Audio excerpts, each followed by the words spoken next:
ಮೀನಾಳನ್ನ ಕೊಲೆ ಮಾಡಿದಂತಹ ಪ್ರಕಾಶ್ ಈಗ ತಾನೂ ಕೂಡ ಆತ್ಮಹತ್ಯೆಗೆ ಶರಣಾಗಿದ್ದಾನೆ. ಮತ್ತೊಂದು ಕಡೆ ಕೊಲೆಗಡುಕ ಮಗ ಮಾಡಿದ ಕೃತ್ಯಕ್ಕೆ ಹೆತ್ತವರು ಕಣ್ಣೀರು ಹಾಕ್ತಿದ್ದಾರೆ. 5 ಜನ ಮಕ್ಕಳು, 2 ಗಂಡು 3 ಹೆಣ್ಣು, ನನಗೆ ಈ ತರ ಮಾಡ್ಬಿಟ್ಟ, ಎಂಗೇಜ್ಮೆಂಟ್ ಆಗಿತ್ತು, ವಾಪಸ್ ಹೋಗಿ ತಲೆ ಕಡ್ದಿದ್ದಾನೆ ಅಂತ ಹೇಳಿ ಮಗನ ಕೃತ್ಯಕ್ಕೆ ಆರೋಪಿ ಪ್ರಕಾಶ್ ತಂದೆ ಪಟ್ಟು ಕಣ್ಣೀರನ್ನ ಹಾಕಿದ್ದಾರೆ. ಹುಡುಗಿ ಫಿಕ್ಸ್ ಆದ್ಮೇಲೆ ಮಗ ಅಲ್ಲೇ ಜಾಸ್ತಿ ಇಡ್ತಾ ಇದ್ದ, ಹುಡುಗಿಯ ಪರೀಕ್ಷೆಯ ಖರ್ಚನ್ನು ಅವನೇ ನೋಡ್ಕೊಳ್ತಾ ಇದ್ದ ಅಂತ ಹೇಳಿ ಕೃತ್ಯದ ಬಗ್ಗೆ ಆರೋಪಿಯ ತಾಯಿ ಗಂಗವ್ವ ಮಾತನಾಡಿದ್ದಾರೆ. 5 ಮಕ್ಕಳು, 2 ಗಂಡು 3 ಹೆಣ್ಣು, ಈ ಥರ ಮಾಡಿ ಹೋದ ನನಗೆ.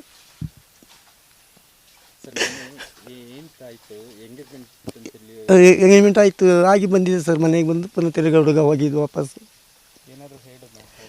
ಏನು ಹೇಳಿಲ್ಲ. ಮನೇಲಿ ನಾವು ಇಲ್ಲಿ ಗೃಹಪ್ರವೇಶಕ್ಕೆ ಹೋಗಿದ್ವಿ, ಅಲ್ಲಿಗೆ. ಇಲ್ಲಿ ಇವಳು ಒಬ್ಬಳೇ ಇದ್ದಿದ್ದು ಮಿಸಸ್. ಎಲ್ಲರೂ ಸೇರಿ ಮಾಡಿದ್ದು.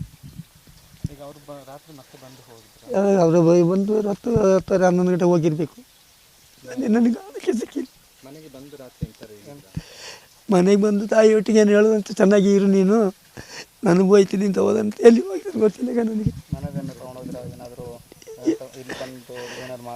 ಇಲ್ಲಿ ಏನಿಲ್ಲ, ಅದು ಬಾಗಿಲು ಮಾತ್ರ ಇದು ಅಷ್ಟೇ. ಹೇಳೋಕ್ಕಾಗಲ್ಲ ಸರ್, ನನ್ನ ಮನೇಲಿ ಇರ್ತಿಲ್ಲಲ್ಲ, ಎಷ್ಟು ಗಂಟೆ ಬಂದು ಅಂತ ನನಗೆ ಗೊತ್ತಿಲ್ಲಲ್ಲ.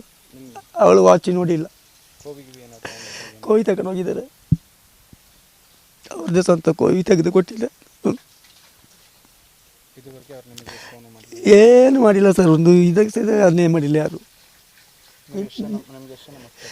5 ಅವರೆಲ್ಲ ಇಲ್ಲಿ ಬರಲ್ಲ ಇದೆ. ನಾನು ರಾತ್ರಿ ಮಲಗಿದ್ದೀನಿ ಸರ್.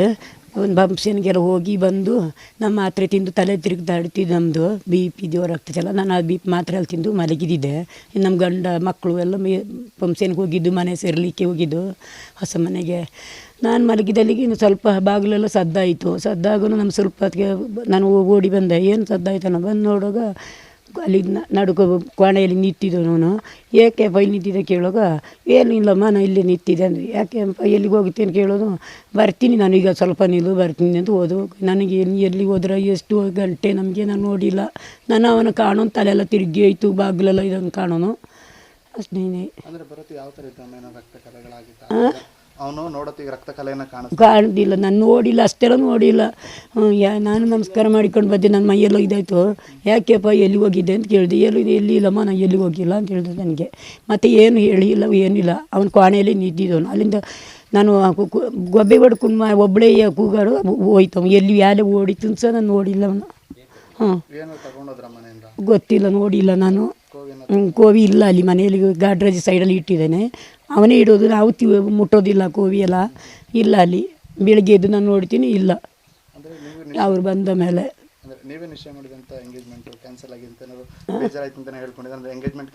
ಇಲ್ಲ, ಏನು ಹೇಳಿಲ್ಲ, ಯಾರು ಹೇಳಿಲ್ಲ. ಒಬ್ಬನೇ ಅವನಿಗೆ ಯಾರು ನಾವು ಬೈಯೋದೇ ಇಲ್ಲ.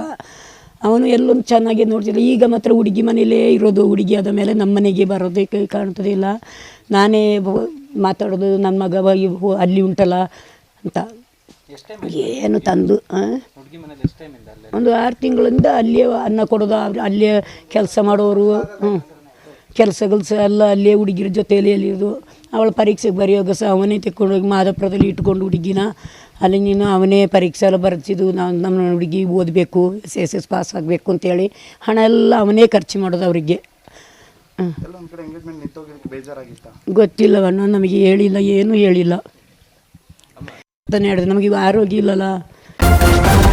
ನ್ಯೂಸ್ ಫಸ್ಟ್, ನಿರ್ಭೀತಿಯಿಂದ ನಿಮ್ಮ ಪರವಾಗಿ.